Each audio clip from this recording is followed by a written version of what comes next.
This is Revathi. Welcome back to అందమైన కథల పొదిరిల్లు.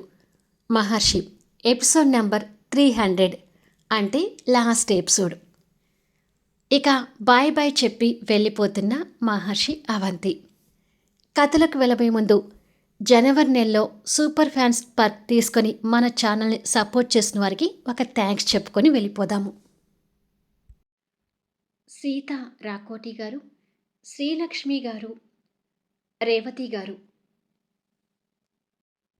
దివ్య చిగురుపాటి గారు, సరోజిని గారు, అనురాధ గారు, జ్ఞాన ప్రసున్న గారు, లక్ష్మి గారు, పార్వతి కొన గారు,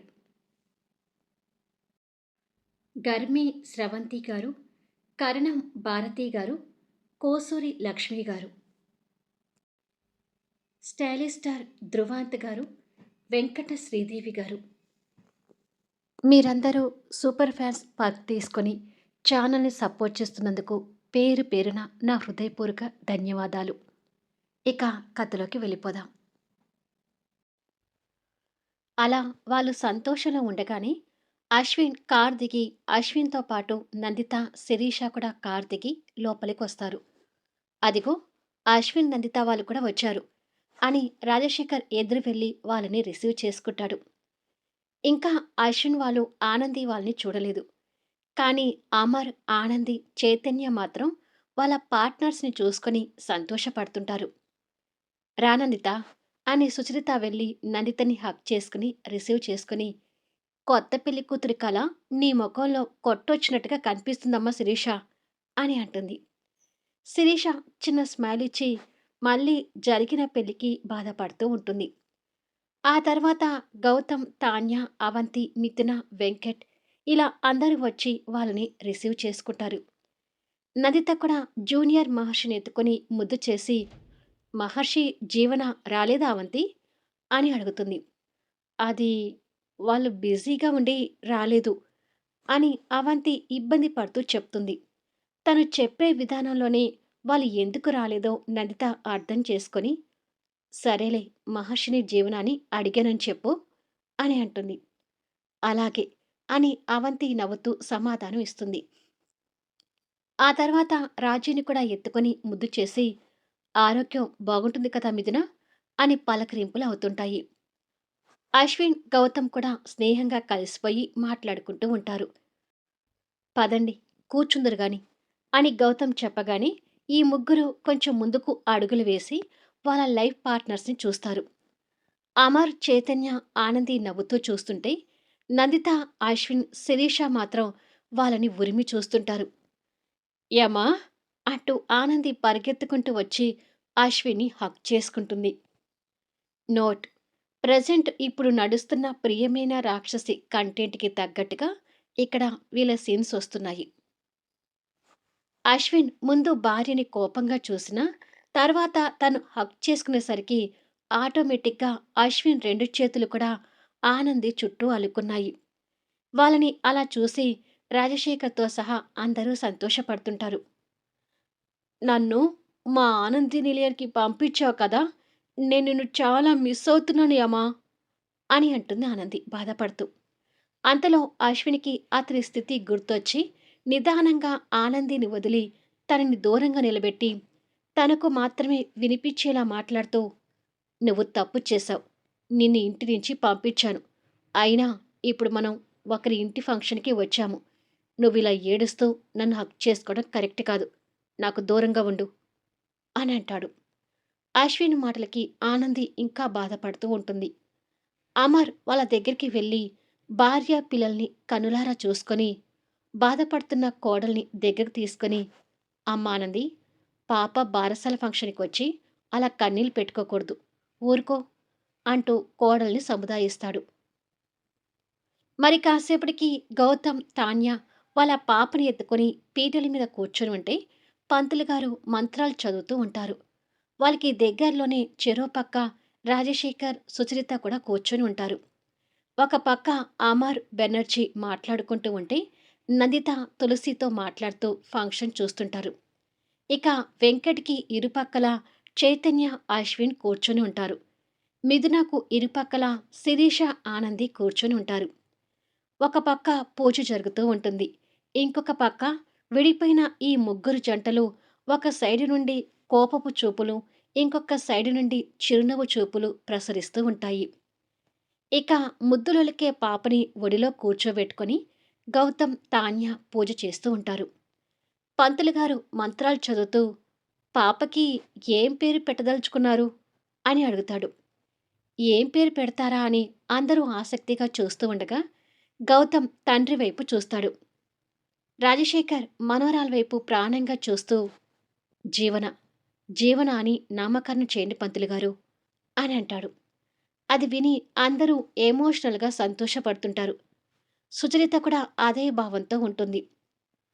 జీవన నామధేస్య అని పంతులు గారు పాపకి నామకరణం చేసి తల్లిదండ్రుల చేత బియ్యంలో ఆ పేరుని రాయిస్తాడు. అలా నామకరణోత్సవం అయిపోయి పెద్దనాన్న కొనిపెట్టిన గాజులు, చైన్‌లు పెద్దమ్మ చేతుల మీదుగా పాప మీదకి చేరిపోతాయి. మహర్షి ఆశీస్సులు, జీవన ఆశీస్సులతో కలిపి అవంతి పాప మీద అక్షింతలు వేసి ఆశీర్వదిస్తుంది. అలా అమర్, నందిత వాళ్ళు కూడా పాప కోసం తీసుకొచ్చిన బహుమతుల్ని పాపకి అలంకరించే పనిలో ఉంటారు. అంతలో శిరీషకి ఏదో ఫోన్ కాల్ వస్తే అక్కడి నుండి బయట గార్డెన్‌కి వస్తుంది. చైతన్య అది చూసి ఎవరి కంట పడకుండా అక్కడి నుండి మాయమవుతాడు. శిరీష ఫోన్ మాట్లాడి, "సరే, నేను ఫంక్షన్‌లో ఉన్నాను, ఉంటాను" అని చెప్పి ఫోన్ పెట్టేస్తూ ఉండగానే చైతన్య వెనుకగా వచ్చి తనని హగ్ చేసుకుని కొంటెగా తన బుగ్గ మీద ముద్దు పెడతాడు. మొగుడు పెట్టిన ముద్దుకి శిరీష బిగుసుకుపోతే, "కొత్తగా పెళ్లి చేసుకున్నాం. ముద్దు మురిపాలు లేకుండా ఇలా దూరంగా ఉంటే ఎలా శివంగి?" అని అంటూ తన మెడ మీద ఇంకొక ముద్దు పెడతాడు. ఈసారి బిగుసుకొని పోకుండా తేరుకొని, "యూ ఇడియట్! నన్ను వదులు" అని తన నడుం చుట్టూ వేసిన చేతుల్ని విడిపించుకోవాలని చూస్తుంది. కానీ చైతన్య పట్టుని ఇంకా బిగిస్తూ, "నేను చాలా మిస్ అవుతున్నాను శివంగి. త్వరగా నీ మనసు మార్చుకొని నాతో కలిసిపోవే" అని గారంగా అడుగుతాడు. "It's impossible. నీతో కలవడం అనేది జరగని పని" అని తన బలానంతా ఉపయోగించి చైతన్య కౌగిల నుండి బయటపడి గొడవ పడుతూ ఉంటుంది. "నన్ను చూడకుండా నువ్వు కూడా ఉండలేవు. ఖచ్చితంగా నా దగ్గరికి కాపురం చేయటానికి వస్తావులే" అని అల్లరిగా మాట్లాడుతూ ఉంటాడు చైతన్య. శిరీష ఎక్కడికి వెళ్ళింది అని అనుకుంటూ నందిత తన కోసం వెతుక్కుంటూ వస్తూ ఉండగా అమర్ ఎటో చూస్తూ కాలు మాట్లాడుతూ వస్తూ ఉంటాడు. అలా ఇద్దరు ఎదురెదురుగా వస్తూ చూసుకోకుండా ఒకరికొకరు ఢీకొంటారు.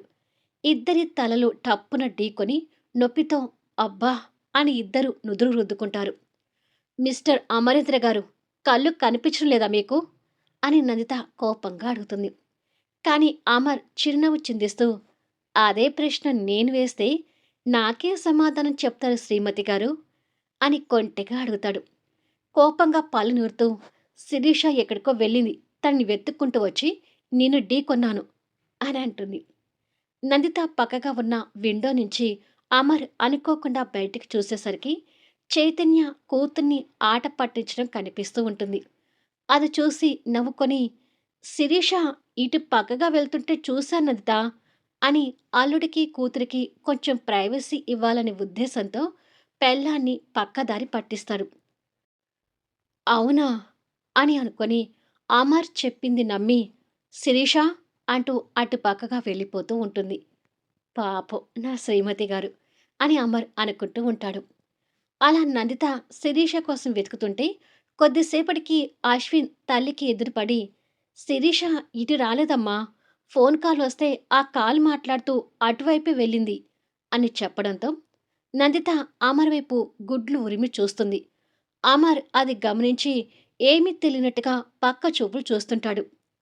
"బాగా ఎక్కువ చేస్తున్నాడు" అని తిట్టుకొని నందిత చైతన్య, శిరీష దగ్గరికి వెళ్తుంది. పెళ్ళానైతే ఆట పట్టించాడు కానీ అత్తగారిని చూసి కొంచెం జంకుతున్నాడు అల్లుడు. అల్లుణ్ణి కోపంగా చూసి, "నువ్వురా శిరీష" అంటూ కూతురు చేయి పట్టుకొని వెళ్తుంది నందిత. "అబ్బా! అప్పుడే మా అత్తయ్య రావాలా" అని నిరాశపడుతున్నాడు అల్లుడు.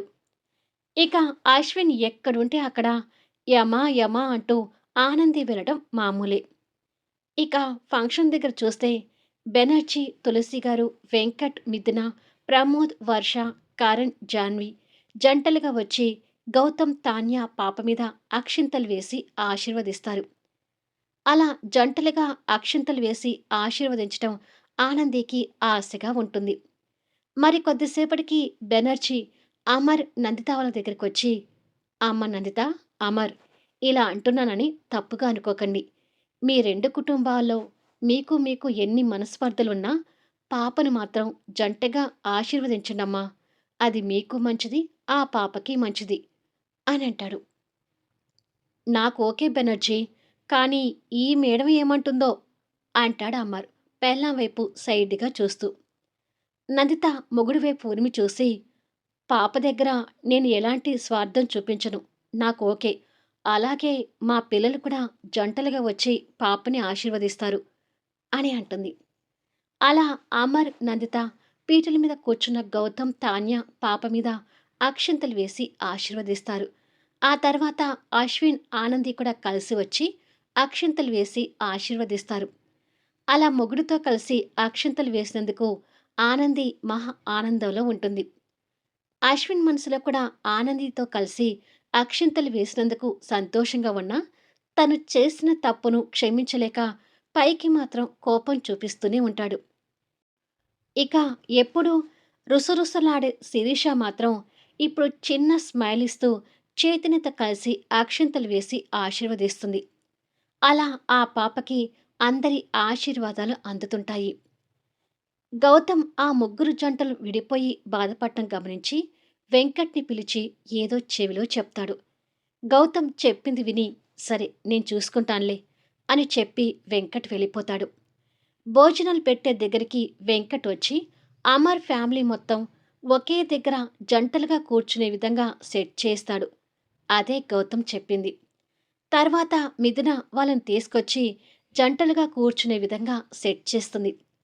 అలా అమర్, నందిత, అశ్విన్, ఆనంది, చైతన్య, శిరీష జంటలుగా కూర్చొని భోజనం చేస్తుంటారు. అమర్ కుటుంబం మొత్తం ఒక దగ్గర చూసుకొని మహా ఆనందంలో ఉంటాడు. వాళ్ళందరూ అలా కలిసిపోయి భోజనం చేయటం రాజశేఖర్ కూడా చూసి చాలా సంతోషపడుతుంటాడు. కోపతాపాలు, అల్లరి టామ్ అండ్ జెర్రీ ఆటలతో వాళ్ళ భోజనాలు కంప్లీట్ అవుతాయి. తర్వాత రాజశేఖర్, సుచరిత ఇచ్చిన గిఫ్ట్‌లు కూడా అందుకొని, మళ్ళీ ఎప్పటిలాగా విడిపోయి, ఒకరికొకరు కోపంతోనూ, బాధతోనూ చూసుకొని, ఎవరి కార్‌లో వాళ్ళు వెళ్ళిపోతారు. ఇక అవంతి ఫంక్షన్ నుండి ఇంటికి వచ్చి, అక్కడి కబుర్లన్నీ జీవనాకి, మహర్షికి చెప్తూ, "నిజంగా పాప ఫంక్షన్ చాలా బాగా జరిగిందత్తయ్య. అసలు పాపకి మీ పేరు పెడతారని నేను ఎక్స్‌పెక్ట్ చేయలేదు" అని అంటుంది. అది విని మహర్షి, జీవన చిన్న స్మైల్ ఇచ్చి ఊరుకుంటారు. అన్నట్టు అమరేంద్ర గారి ఫ్యామిలీ కూడా వచ్చారు. అందరూ మీ ఇద్దరిని అడిగినట్టుగా చెప్పమన్నారు అని అంటుంది. ఆ! ఫంక్షన్‌కి వచ్చానని అమరికారు నాకు కూడా ఫోన్ చేశారు. నేను కూడా మాట్లాడాను అంటాడు మహర్షి. మరికొన్ని రోజులకి మిథునాకి నెలలు మీద పడతాయి. పురిటికి, పుట్టింటికి తీసుకెళ్తానని రాజశేఖర్ వాళ్ళు వచ్చినా, లేదు పురుడు మా దగ్గరే జరగాలని చెప్పి ఈసారి వెంకట్ పెళ్ళాన్ని పంపించలేదు. అప్పటి సంతోషాలన్నీ ఇప్పుడు తీర్చాలనే ఉద్దేశంతో మిథున కూడా సున్నితంగా తిరస్కరించి అత్తగారింట్లోనే ఉండిపోయింది. అలా వెంకట్ భార్యను జాగ్రత్తగా చూసుకుంటూ కడుపులో ఉన్న బేబీ కదలికల్ని ఫీల్ అవుతూ సంతోషపడుతుంటాడు. మరికొన్ని రోజులకి మిథునాకి పండులాంటి బాబు పుట్టాడు. పురిటి బిడ్డను చూసుకుని వెంకట్ మురిసిపోతూ ఉంటాడు. అలా అప్పుడు మిస్ అయిన సంతోషాలన్నీ ఇప్పుడు రెండో బిడ్డలో తీర్చుకుంటున్నాడు. వెంకట్ సంతోషాన్ని చూసి మహర్షి కూడా సంతృప్తి పడుతుంటాడు. నైట్ 10 అవుతుంటుంది. ఆ రోజు సుధాక నుంచి ఎలాంటి ఫోన్ రాకపోయేసరికి జీవన నిద్రపోతున్న మనవన్ని తీసుకుని వెళ్ళి తన దగ్గర పడుకోబెట్టుకుంటుంది. ఇక మహర్షి బెడ్రూంలో మహర్షి, అవంతి పడుకొని ఉంటారు. అవంతి ఏదో నవ్వుతూ ముచ్చట్లు చెప్తూ ఉంటే మహర్షి తన వైపుగా తిరిగి తన నడుం చుట్టూ చేయి వేసి ఆ ముచ్చట్లు వింటూ నవ్వుతూ ఉంటాడు. అలా అవంతి ముచ్చట్లు చెప్తూనే ఉంటే మహర్షి చెయ్యి తన ఒంటి మీద ఎక్కడెక్కడో పాకుతూ ఉంటుంది. "అయ్యో! నన్ను మాట్లాడనివ్వండి మాషిగారు" అని అంటుంది. "హ్మ్. నిన్ను వదిలేస్తే మనకు దొరికిన ఈ రాత్రిని నీ ముచ్చట్లతోనే కరిగించేలాగా ఉన్నావు. ఇలా అయితే ఎలా? నాకు బాబు ఒక్కడే సరిపోదు. నీలాంటి ఒక జూనియర్ సూర్యకాంతం కూడా కావాలి. అలా కావాలి అంటే నీ ముచ్చట్లకి బ్రేక్ ఇవ్వాలి" అని చెప్పి తన మీదకి చేరిపోయి, ఇక తను మాట్లాడకుండా తన పెదవుల్ని లాక్ చేస్తాడు.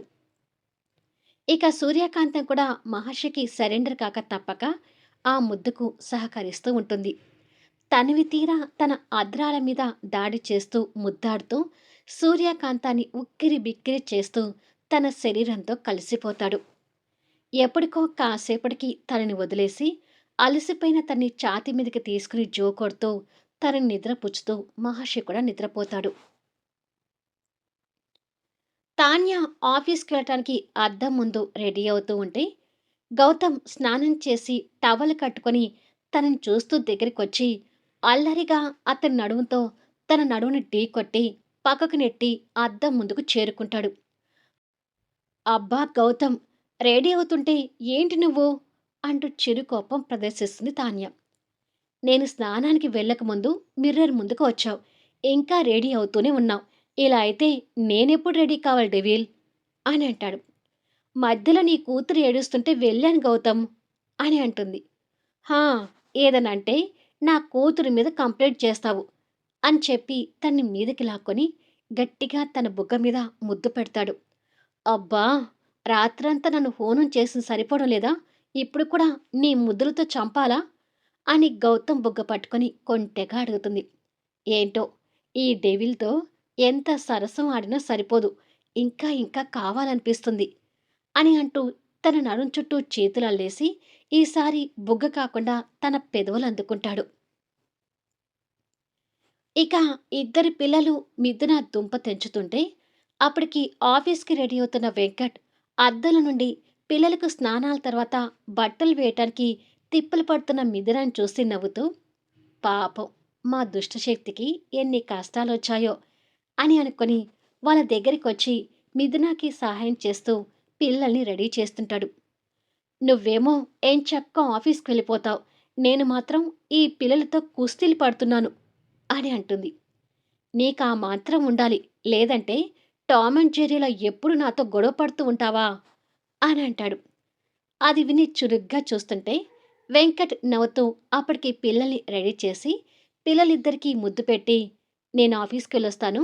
బాయ్ చిల్డ్రన్ అని అంటాడు. బాయ్ అంటూ వాళ్ళకి వచ్చీరాని భాషలో తండ్రికి ముద్దుగా చెప్తారు. పిల్లలు బాయ్ చెప్పగానే వెంకట్ వెళ్ళిపోతుంటే పిల్లలు పుట్టాక నా మీద ప్రేమ లేకుండా పోయింది అని గొణుకుతూ ఉండగా చటుక్కున వెంకట్ వచ్చి అల్లరిగా తన బుగ్గన ముద్దు పెట్టి మాయమవుతాడు. మిథున తేరుకొని బుగ్గ తడుముకొని నవ్వుతూ నా కన్నా రాను రాను మరీ రొమాంటిక్ బాయ్ అవుతున్నాడు అని అనుకుంటుంది. ఇక వర్ష ప్రమోద్‌కి సూటు బటన్స్ పెడుతూ ఉంటే వర్ష మెడ చుట్టూ ప్రమోద్ మాలలాగా చేతులు అల్లేసి సాయంత్రం ఆఫీస్ నుంచి తొందరగా వస్తాను. మూవీకి వెళ్దాము, రెడీగా ఉండు అని అంటాడు. సరే అని చెప్తుంది.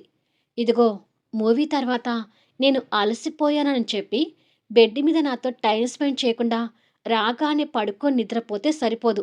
మళ్ళీ ముందే చెప్తున్నా అని అంటాడు. వర్ష నవ్వుతూ సరే శ్రీవారు, మీరు ఎలా అంటే అలా అని ముక్కు పట్టుకుని ఊపుతూ చెప్తుంది. ప్రమోద్ కూడా నవ్వుతూ తన నుదుటి మీద ముద్దు పెట్టుకొని మర్చిపోకు, నేను సాయంత్రం వచ్చేసరికి రెడీగా ఉండు అని చెప్పి వెళ్ళిపోతాడు. ప్రాణంగా చూసుకునే భర్త వచ్చినందుకు వర్ష మురిసిపోతూ ఉంటుంది. ఇలా అందరికీ సంతోషంగా రోజులు గడుస్తుంటాయి.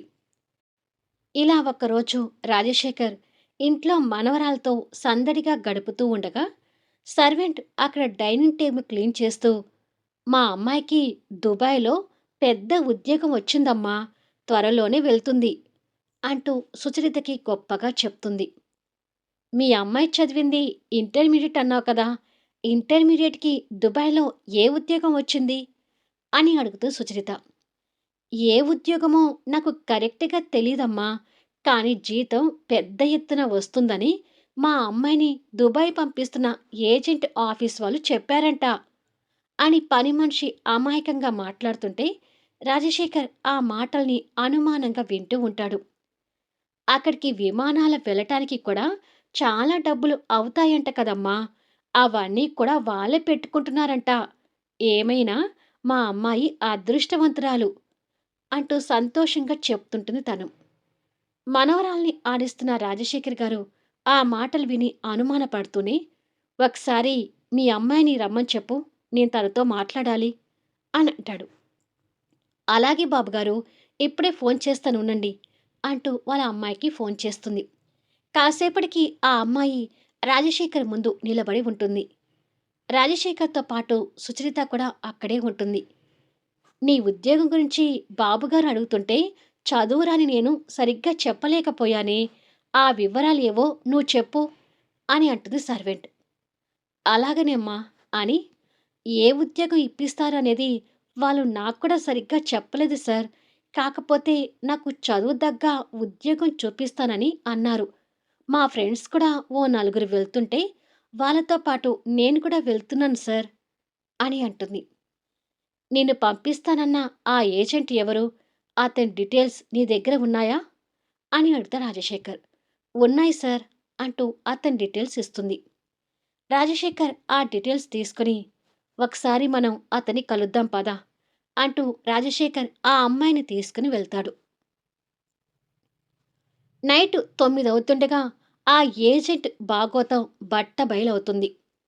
దుబాయ్‌లో ఉద్యోగం ఇప్పిస్తానని చెప్పి అమ్మాయిలను అక్కడికి పంపించి వాళ్ళ చేత వ్యభిచారం చేయిస్తున్న ముఠా అరెస్ట్ అంటూ టీవీలో కనిపిస్తుంది. రాజశేఖర్ ఇంట్లో సుచరిత, సర్వెంట్, గౌతమ్, మిథున, తాన్య అందరూ ఆ న్యూస్ చూసి షాక్ అవుతుంటారు.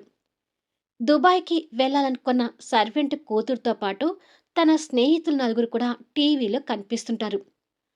అమ్మో! నా కూతురు ఎంత ప్రమాదంలో పడిపోయింది అంటూ సర్వెంట్ టీవీలో చూసి కంగారు పడుతుంటుంది. నువ్వైనా తను వెళ్తానంటే అలా పంపించడమేనా అంటూ సుచరిత తన మీద కోప్పడుతుంది. ఏమోనమ్మా! 4 డబ్బులు సంపాదించుకుంటుందేమోనని ఆశపడ్డాను కానీ, వాడు ఇంత మోసగాడని అస్సలు అనుకోలేదు అంటూ గాబరాగా చెప్తుంది తను. అమ్మాయిల పాలిట జరుగుతున్న మోసాలకి గౌతమ్, తాన్య వాళ్ళు భయపడుతూ ఆ టీవీ చూస్తుంటారు. అదే సమయాన మహర్షి, అవంతి, జీవన, బెనర్జీ ఇంట్లో బెనర్జీ, వెంకట్, తులసి, శాంతి ఇంట్లో శాంతి, వర్ష, ప్రమోద్, కరణ్, జాన్వి ఇలా అందరూ ఆ న్యూస్ చూస్తుంటారు. అసలు ఈ ముఠా గురించి మీకు ఎలా తెలిసింది అంటూ రిపోర్టర్ పోలీస్ డిపార్ట్మెంట్ వాళ్ళని ప్రశ్నిస్తాడు. రాజశేఖర్ గారని ఆ ఏజెంట్ డీటెయిల్స్ మాకు తీసుకొచ్చి అందించారు. మేము ఎంక్వైరీ చేస్తే వాళ్ళు మోసగాలని తేలింది అంటూ ఏఎస్పీ చెప్తుంటాడు. మీకు ఆ డీటెయిల్స్ ఎలా అందాయి సార్ అంటూ రిపోర్టర్స్ రాజశేఖర్ని కూడా ప్రశ్నిస్తారు. ఈ అమ్మాయి వాళ్ళ అమ్మ మా ఇంట్లో పని మనిషిగా చేస్తుంది. కూతుర్ని దుబాయ్‌కి పంపిస్తున్నానని గొప్పగా చెప్తుంటే నాకు అనుమానం వచ్చి ఆ ఏజెంట్ డీటెయిల్స్ తీసుకున్నాను. నేను అతన్ని కలిసి తనకి ఏ ఉద్యోగం ఇప్పిస్తున్నారని గట్టిగా అడిగాను. కానీ అతను కరెక్ట్‌గా సమాధానం చెప్పకుండా తడబాటుకి గురయ్యాడు. వాణ్ణి గట్టిగా ఎదిరించేసరికి అతని దగ్గర ఉన్న మనుషులతో నన్ను కొట్టించాలని కూడా చూశాడు. కానీ అప్పటికే నేను పోలీసు వాళ్ళకి ఇన్ఫార్మ్ చేసి వెళ్ళాను కాబట్టి సమయానికి పోలీసులొచ్చారు. వీళ్ళ మాటలు నమ్మి ఈ అమ్మాయిలు దుబాయ్‌కి వెళ్ళి ఉంటే చిక్కుల్లో పడేవాళ్ళు అని రాజశేఖర్ ఆ అమ్మాయిలో జీవనాన్ని చూస్తూ చెప్తాడు. అవునండి. ఈసారెవరో సమయానికొచ్చి మా జీవితాల్ని కాపాడారు అంటూ ఆ అమ్మాయిలు రాజశేఖర్ మీద కృతజ్ఞతగా మీడియాకి చెప్తుంటారు. ఆ క్షణం రాజశేఖర్ మనసులో బాధపడుతూ, నువ్వు నెలకొల్పిన ఆశయానికి మహర్షితో పాటు నేను కూడా పునాది అవుతాను జీవన. ఇలా అయినా నేను చేసిన పాపానికి పరిష్కారం వెతుక్కుంటూ నాకు వీలైనంత వరకు ఇలాంటి అమ్మాయిలు ఉద్యోగాల పేరిట మోసపోయి వ్యభిచారులు కాకుండా ప్రయత్నిస్తాను. నీలాంటి ఆడపడుచులను కాపాడుతూ ఇలా అయినా తృప్తి పడతాను అని అనుకుంటాడు. టీవీలో రాజశేఖర్‌ని చూస్తున్న జీవన అతని మనసులో మాట తనకి అర్థమైనట్టుగా భావిస్తూ అతని వల్ల కాపాడబడిన ఆ ఐదుగురు అమ్మాయిలని అందమైన చిరునవ్వుతో చూస్తుంటుంది. తండ్రి భావన మహర్షి కూడా అర్థమై తండ్రి కాపాడిన ఆ ఆడపిల్లని చూస్తుంటాడు. ఇక స్నేహితుని చూసి బెనర్జీ గారు సంతోషపడుతూ, పశ్చాత్తాపానికి మించిన ప్రాయశ్చిత్తం లేదు అంటారు కదా! జీవన దగ్గర నుంచి నీకు క్షమాపణ దొరక్కపోయినా ఇలా పశ్చాత్తాపంతో సమాజ సేవ చేసుకుంటూ కాస్తైనా విముక్తి పొందు రాజశేఖర్ అని అనుకుంటాడు. ఆ క్షణం గౌతమ్, తాన్య, మిథున అందరూ కూడా రాజశేఖర్‌ని చిన్న కృతజ్ఞతాభావంతో చూస్తుంటారు. మహర్షి ఒడిలో బాబుని కూర్చోబెట్టుకొని అలా టీవీ చూస్తుండగా సుధాకర్ దగ్గర నుంచి కాలొస్తుంటుంది. మహర్షి ఆ కాల్ లిఫ్ట్ చేసి మాట్లాడుతూ, "సరే, కాసేపట్లో హోటల్ రూమ్‌లో ఉంటాను. ఆ అమ్మాయిని పంపించు" అంటూ భార్య, తల్లి ముందే మాట్లాడుతుంటే, అక్కడ ఉన్న ఇద్దరు సర్వెంట్స్‌కి బుర్ర బద్దలవుతూ ఒకరికొకరు చూసుకుంటారు. మహర్షి లేచి బాబుని అవంతికిచ్చి, "ఇక వెళ్ళి పడుకోండి అవంతి. నేను రేపు మార్నింగ్ వస్తాను" అని అంటాడు. "సరే మహర్షి గారు, కానీ ఎక్కువసేపు మేలుకొని ఉండొద్దు. త్వరగా నిద్రపోండి" అని జాగ్రత్తలు చెప్తుంది అవంతి. "అలాగే అవంతి" అంటాడు మహర్షి. "బాగా చీకటి పడింది కదా మహర్షి, వెళ్ళేటప్పుడు జాగ్రత్తగా వెళ్ళు. నిదానంగా కార్ డ్రైవ్ చెయ్యి" అని అంటుంది జీవన. "సరేనమ్మా" అని చెప్పి మహర్షి వెళ్ళిపోతాడు. జీవన మనవడికి ముద్దు పెట్టి, "అమ్మ అవంతి, ఇప్పటికే చాలా లేటయింది. బాబుని పడుకోబెట్టి నువ్వు కూడా వెళ్ళి పడుకో" అని అంటుంది. "అలాగే అత్తయ్యగారు" అంటూ అవంతి బాబుని ముద్దు చేస్తూ, "ఒరేయ్ నాన్నా, నువ్వు కూడా రేపు పెద్దయ్యాక మీ నాన్నలాగా ప్లే బాయ్ అవ్వాలి" అంటూ మురిపెంగా చెప్తూ పైకి వెళ్తుంది. కోడలి మాటలకు జీవన నవ్వుకుంటూ తన రూంలోకి వెళ్ళిపోతుంది.